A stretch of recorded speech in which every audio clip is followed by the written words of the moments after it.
ton premier club comme coach, c'était lequel? Écoute, mon premier club comme coach, c'était Saint-Aubin-la-Plaine en première division de district. Voilà, avec les Tu seniors. commences au district. Voilà, ça c'est vraiment le Ah, tu premier. commences déjà avec les adultes comme coach. Bah, j'avais les jeunes, mais je considère que tu es dans la formation, tu es un éducateur. Voilà, quand tu as l'équipe première, Tu es coach. tu es coach. Voilà. Il y a une différence pour toi entre Oui, oui, éducateur et coach. ouais, ouais, complètement. Ouais, ouais, ouais, complètement. Tu n'es pas dans la formation quand tu es avec des équipes, Si, si, même avec les adultes. bien sûr, bien sûr. Il y a une partie, mais il Ah, n'empêche que il y a toujours cette partie, non, des exactement, formateurs. exactement. Parce Elle que doit tu as y des être. jeunes dans l'équipe, Tout à parce fait. que l'équipe n'est pas en bon niveau, parce que être coach d'un jeune, peu importe, on va dire, niveau district ou régional, c'est une chose. Être coach de Cristiano Ronaldo, c'est une autre. Donc il y a une grosse différence. Hein. Non, non, mais complètement, complètement. Et puis, tu as toujours partie de toi qui veut faire progresser le joueur, que tu sois à n'importe quel niveau. Ouais. Mais il n'empêche que le formateur, c'est vraiment sa priorité. Quand Mm. tu es coach d'une équipe première, la priorité, c'est les résultats. Voilà, c'est de faire gagner ton équipe. Tu es dans la compétition, que tu sois en première division de district ou en Ligue 1. Après, les conséquences ne sont pas les mêmes, vu le niveau, mais il n'empêche que tu es là pour gagner. Donc après, ça veut dire manager différemment, ça veut dire gérer un ensemble. Et le joueur qui progresse ou qui progresse pas, c'est toujours mieux s'il progresse, mais c'est pas ta priorité. Ta Mhm. priorité, c'est de mettre en sorte qu'il soit dans le meilleur environnement pour démontrer ses qualités.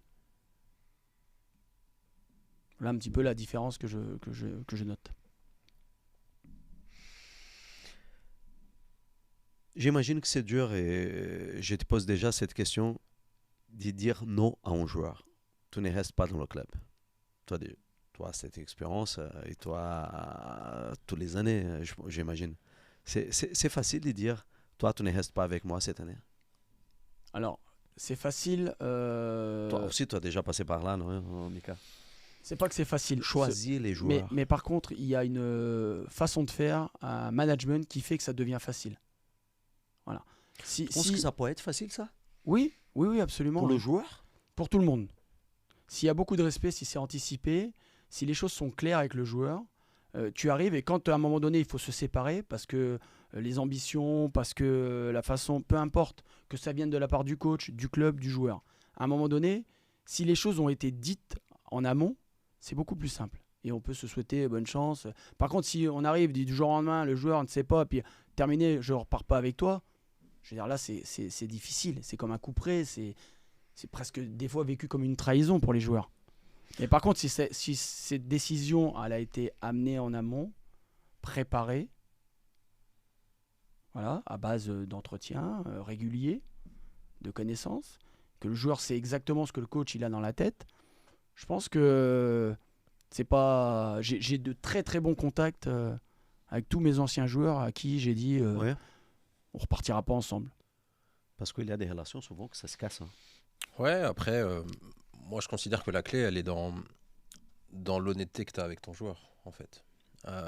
Parce que les joueurs savent qu'ils sont de passage dans les clubs, comme tout le monde d'ailleurs. Donc, je le dis souvent, moi je considère que les seules personnes qui restent dans les clubs, ce sont les supporters. Tout le reste est de passage. Les joueurs sont de passage, les coachs sont de passage, les dirigeants sont de passage. Il n'y a que les supporters qui restent. Donc à partir du moment où, comme le disait Stéphane, tu es clair, tu es honnête avec ton joueur, moi je pense que c'est la chose la plus compliquée pour un joueur, c'est d'avoir en face de lui un entraîneur qui n'est pas honnête avec lui. Et là, ça devient compliqué. Parce qu'il ne comprend pas qu'est-ce qui se Parce passe. qu'il ne comprend pas la décision ou parce qu'il a eu un discours qui lui a été tenu 1, 2, 3 mois avant et que là, il se retrouve avec un discours qui est complètement différent. Donc pour moi, la clé, elle est là.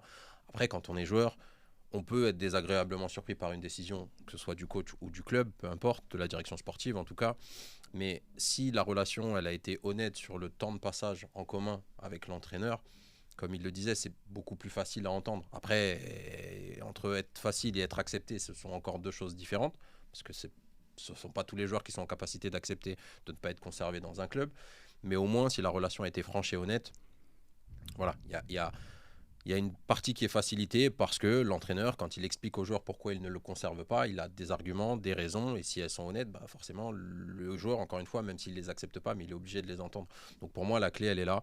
Et moi, quand je me place, quand j'étais joueur, c'est ce que j'ai pu reprocher parfois à certains entraîneurs, c'est le manque d'honnêteté. Si tu es honnête, c'est comme avec un arbitre, en fait, sur le terrain. Il peut se tromper, c'est pas le problème. Mais s'il est honnête dans sa démarche et qu'il y a une communication qui est claire, bon voilà, on accepte plus facilement et on passe à autre chose.